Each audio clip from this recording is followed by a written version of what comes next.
আব্দুর রাজ্জাক বিন ইউসুফ হুজুর বাদ যদি এই কথা অন্য কেউ বলতেন তাহলে তো আপনারা কাফের ফতুয়া দিয়ে দিতেন।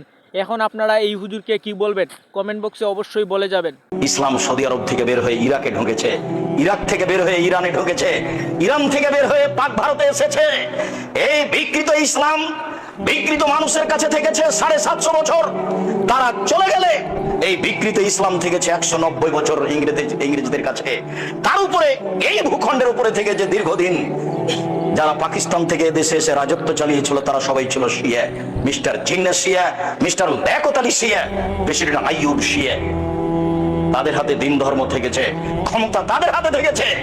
বিকৃত ইসলামী মানুষের কাছে ইসলাম বলে পরিচয় পেয়েছে, যার কারণে মাঝে মধ্যে আমি বলে থাকি আপনাদের কাছে, সঠিক বলাও যেমন জটিল, সঠিক মানাও তেমন কঠিন।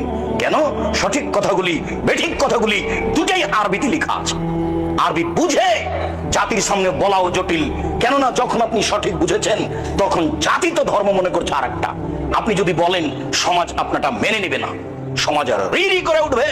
তারা বলবে এই কেমন আলেম বাপ দাদার ধর্মকে বিকৃত করতে এসেছে। ধর্মের পরিবর্তন মানুষ সহজে মেনে নেয় না, তার নাম আকীদা, তার নাম বিশ্বাস।